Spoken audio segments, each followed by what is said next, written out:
मृत्यु ही काल यानी समय है। जब किसी प्राणी की मृत्यु का समय निकट आता है तब जीव आत्मा से प्राण और देह का वियोग हो जाता है। हर एक मनुष्य के जन्म और मृत्यु का समय निश्चित होता है, जिसे पूरा करने के बाद ही मनुष्य को मोक्ष की प्राप्ति होती है। परंतु यहाँ यह सवाल उठता है कि अगर किसी मनुष्य की अकाल मृत्यु हो जाती है तब उस जीव आत्मा का क्या होता है और अकाल मृत्यु आखिर कहाँ किसे जाता है। नमस्कार मित्रों, आपका ज्ञान विलय यूट्यूब चैनल में स्वागत है।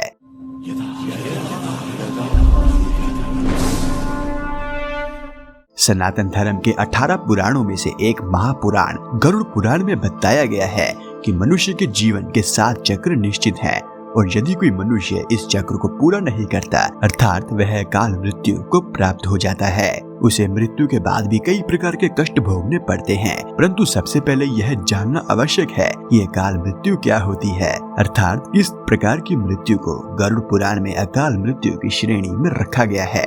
गरुड़ पुराण के सिंहावलोकन अध्याय में बताया गया है कि यदि कोई प्राणी भूख से पीड़ित होकर मारा जाता है या किसी हिंसक प्राणी द्वारा मारा जाता है या फिर गले में फांसी का फंदा लगाने से जिसकी मृत्यु हो जाती है, विष अग्नि आदि से मृत्यु को प्राप्त हो जाता है या फिर जिसकी मृत्यु जल में डूबने से हो जाती है या सर्प के काटने जाने से वह मारा जाता है या फिर किसी दुर्घटना का शिकार हो जाता है या फिर अंत में आत्महत्या करता है, वह व्यक्ति अकाल मृत्यु को प्राप्त हो जाता है। लेकिन दोस्तों, गरुड़ पुराण में आत्महत्या को सबसे नंदनीय और घृणित अकाल मृत्यु बताया गया है। गरुड़ पुराण में भगवान विष्णु पक्षीराज गरुड़ को बताते हुए कहते हैं कि जिस प्राणी की मृत्यु प्राकृतिक रूप से होती है वह मनुष्य 3, 10, 13 अथवा 40 दिन के अंदर दूसरा शरीर धारण कर लेता है, किंतु जो व्यक्ति आत्महत्या जैसे घृणित अपराध करता है उस प्राणी की आत्मा पृथ्वी लोक पर तब तक भटकती रहती है जब तक उसका समय काल परमात्मा द्वारा तय निश्चित समय तक पूर्ण नहीं होता।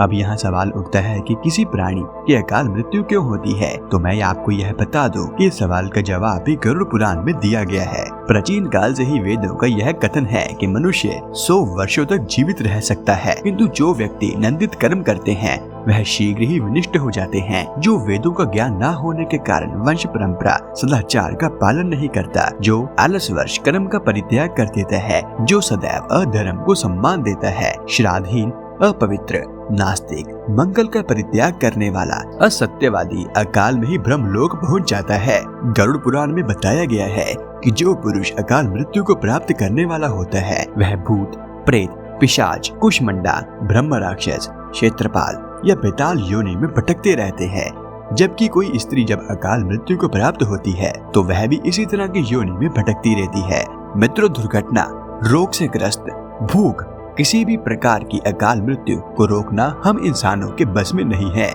लेकिन आत्महत्या को हम रोकने की कोशिश कर सकते हैं। जब भी आपके मन में आत्महत्या करने का ख्याल आए तब उससे जुड़े परिणामों को अवश्य जान लें, क्योंकि अक्सर लोग यही सोचकर आत्महत्या जैसे कदम उठाते हैं कि उन्हें सभी कष्टों से मुक्ति मिल जाएगी, लेकिन अज्ञानता के कारण वह यह नहीं जानते कि मृत्यु के बाद भी वर्तमान में हो रहे कष्टों से ज्यादा ही कष्ट उन्हें भोगने पड़ेंगे। तो मित्रों, यह था आज का हमारा वीडियो। अगर आपको यह वीडियो पसंद आई है तो वीडियो को लाइक कर चैनल सब्सक्राइब जरूर करें और यह वीडियो देखने के लिए आपका धन्यवाद।